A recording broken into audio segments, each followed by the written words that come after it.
और प्रधानमंत्री नरेंद्र मोदी ने देशवासियों से 22 जनवरी को अपने घर में ही भगवान राम के नाम का दिया जलाकर खुशी मनाने की अपील की है, जिस पर संजय राउत और मनोज झा ने क्या कहा है सुनाते हैं आपको।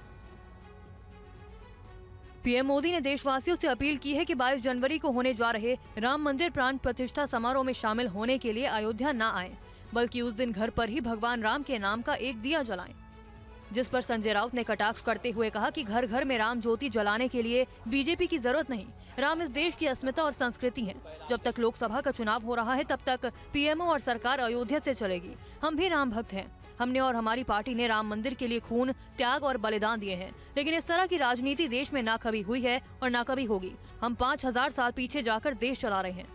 वहीं आरजेडी नेता मनोज झा ने कहा कि इस बात से इनकार नहीं किया जा सकता कि अयोध्या में रेलवे स्टेशन, एयरपोर्ट और भगवान राम की प्राण प्रतिष्ठा बेहद जरूरी है, लेकिन क्या पीएम इन सवालों का जवाब दे पाएंगे? एक बार अकेले में एकांत में माननीय प्रधानमंत्री जी अगर रामचंद्र पुरुषोत्तम, मर्यादा पुरुषोत्तम से एकालाप करेंगे ना, अंतरालाप बातचीत करेंगे, तो मर्यादा पुरुषोत्तम भी कहेंगे कि हमारे बच्चों के रोजगार के बारे में क्या सोच रहे हो नरेंद्र जी, देश की महंगाई के बारे में क्या सोच रहे हो प्राइम मिनिस्टर साहब। अयोध्या में राम मंदिर प्राण प्रतिष्ठा समारोह को लेकर पीएम मोदी की अपील पर अखिलेश यादव ने क्या कहा, पूरी रिपोर्ट देखिए। समाजवादी पार्टी के अध्यक्ष अखिलेश यादव ने कहा कि बीजेपी के लोग हमसे पूछते हैं कि अयोध्या कब जाओगे, जबकि हम बीजेपी के लोगों से पूछते हैं कि कैलाश और मानसरोवर भारत में कब आएगा। वहीं जब पत्रकारों ने अखिलेश से पूछा कि क्या वो राम मंदिर प्राण प्रतिष्ठा समारोह में निमंत्रण मिलने के बाद अयोध्या जाएंगे, तो उन्होंने सवालों का कोई सीधा जवाब नहीं दिया। देखिए, आप लोग भी समझदार लोग हैं और बहुत जागरूक हैं।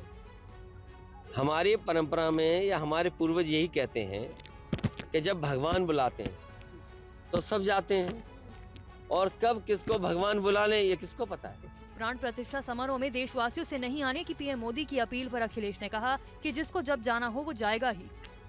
लोग अयोध्या जाएंगे, लोग भगवान श्री राम के दर्शन करने जाएंगे, भगवान श्री राम जी के परिवार जो है उनका दर्शन करेंगे, तो लोग तो जाएंगे, और ये लोग जाएंगे जिनको भगवान बुलाएंगे, और जब जिसका समय आएगा वो जाएगा।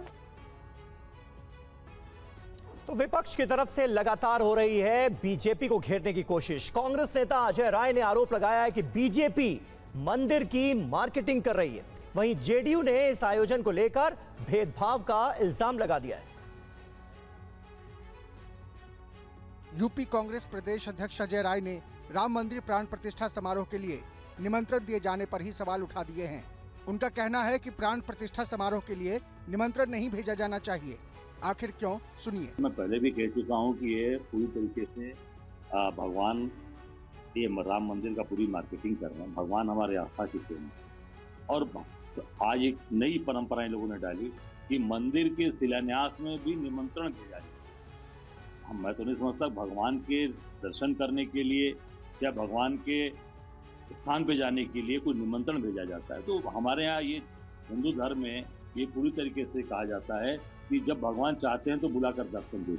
वहीं जेडीयू नेता केसी त्यागी ने कहा कि राम सबके हैं, लेकिन बीजेपी के कुछ नेताओं के अति उत्साह की वजह से लोगों में भेदभाव की भावना पैदा हो रही है। भारतीय जनता पार्टी के कुछ नेताओं के अति उत्साह की वजह से ये कंट्रोवर्सी पैदा हो रही है। ऐसे अवसर पर हमें छोटे मोटे राजनीतिक लाभ हानि नहीं देखनी चाहिए।